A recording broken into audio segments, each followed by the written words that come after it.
Сьогоднішня квітна неділя є таким діховим праздником. Ми переходимо з Великого посту до Страсного тижня, святкуючи вчора Воскресіння Лазаря.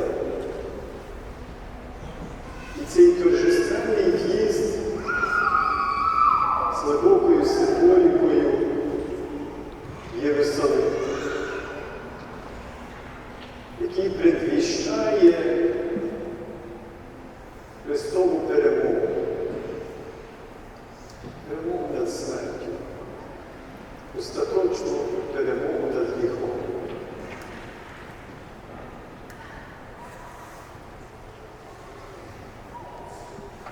We will see in the coming days and read and experience deeply how Jesus is rejected. Today is a day of exaltation. Those who heard about the resurrection of Lazarus, who had been dead for 4 days, come to welcome the Messiah. Відкинення Ісуса – це кульмінація тривалого процесу, який змальовують на листі. Його вітає народ, але духовний істаблішмент, але також і політичний, в наступних днях сформулює підхід і спосіб, щоб його вбити.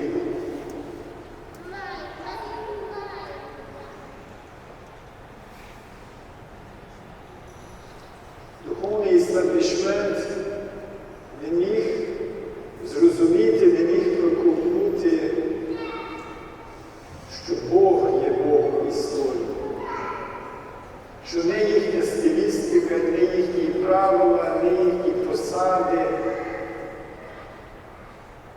не їхнє розуміння, а Божа воля може визволити людину.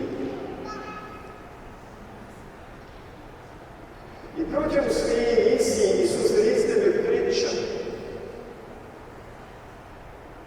різними діями викликає не сприйняття, а то агресію. In the Gospels, there's many moments where Jesus is rejected step by step. Where what he says, the truth he announces, becomes a source of fear and aggression from those who come to oppose him. Two of them are in this gospel. Ісуса відкидають, тому що раніше він проповідував про виноградаря, який кличе людей, щоб його відсутність з ним займалися, і коли він посилає своїх працівників двократно, а потім свого сина до них, вони того сина вбивають.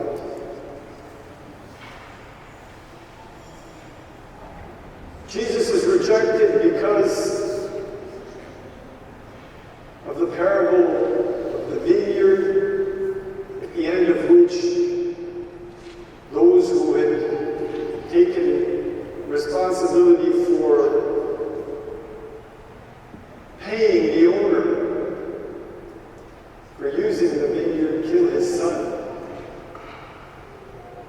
Jesus was rejected because he came to the temple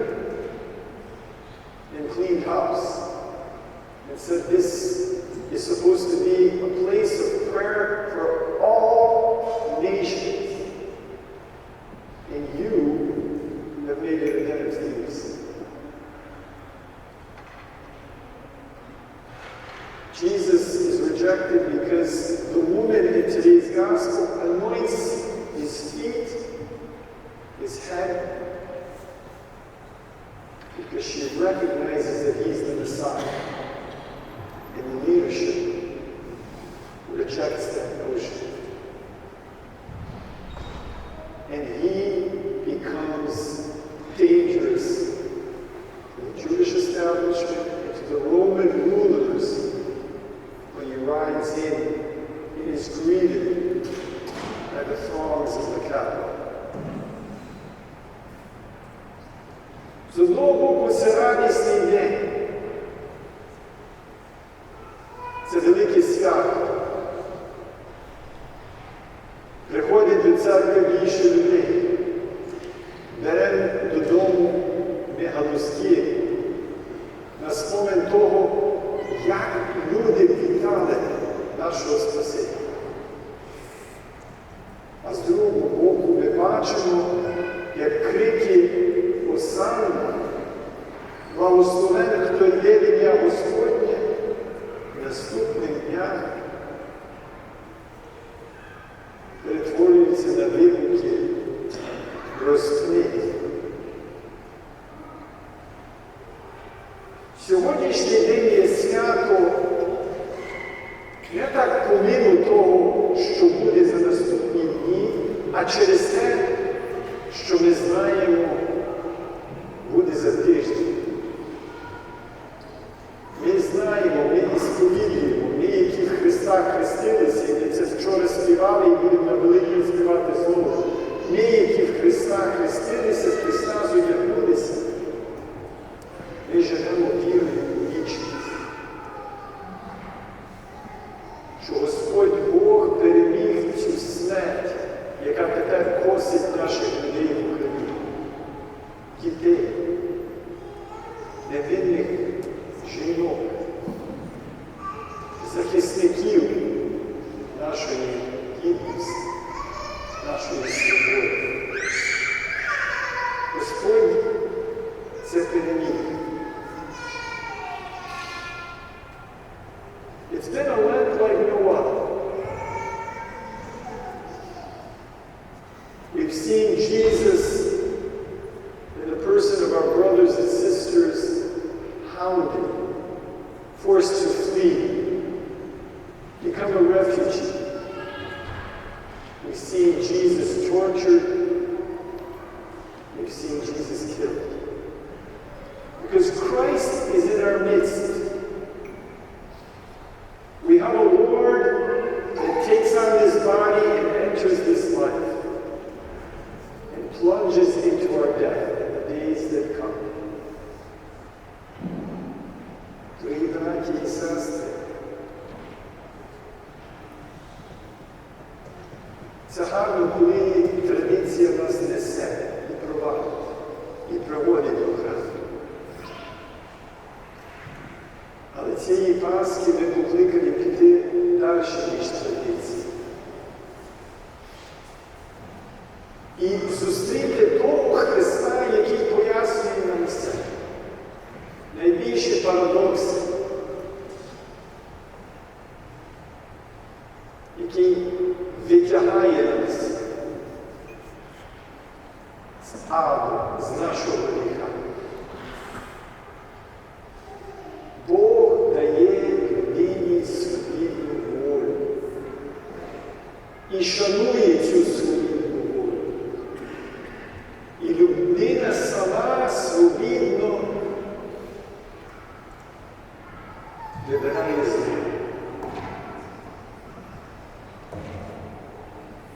І від цього циклу через Пасху освободжує нас Син Божий, з волі Отця, силою Святого Духа. Dear brothers and sisters, the war in Ukraine is terrible. It could get much worse. Experts are predicting that in the next days it will.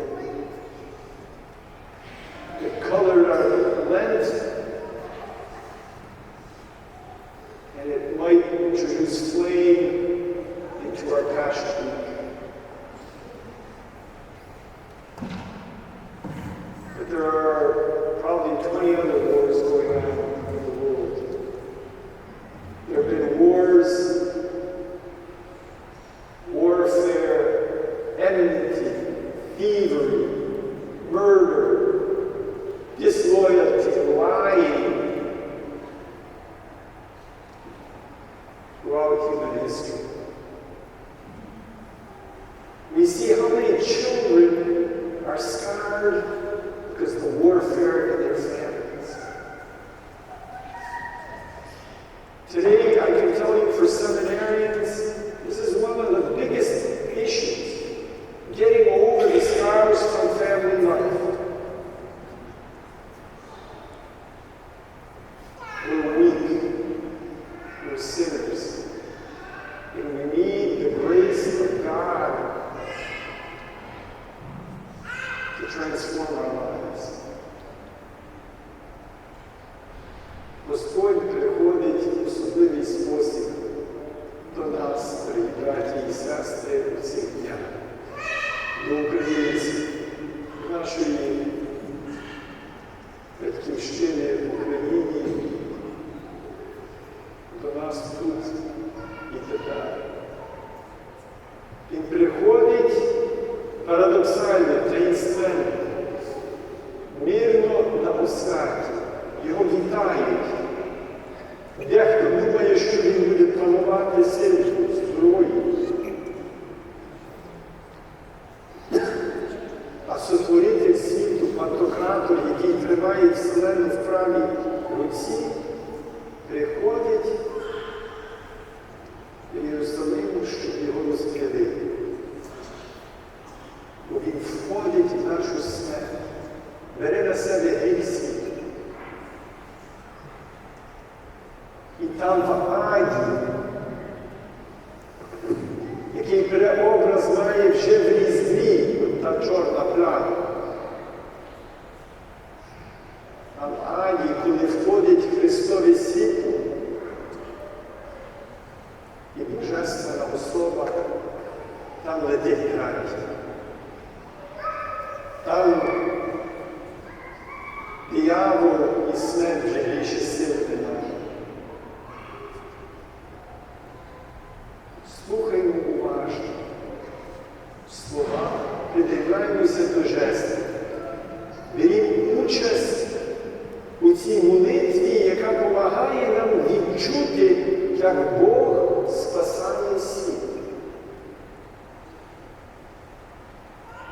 І тоді, помимо гріха і смерті, помимо війни і несправедливості, у наших серцях буде мир, буде перемога і буде Божа радість. В ім'я Отця і Сина і Святого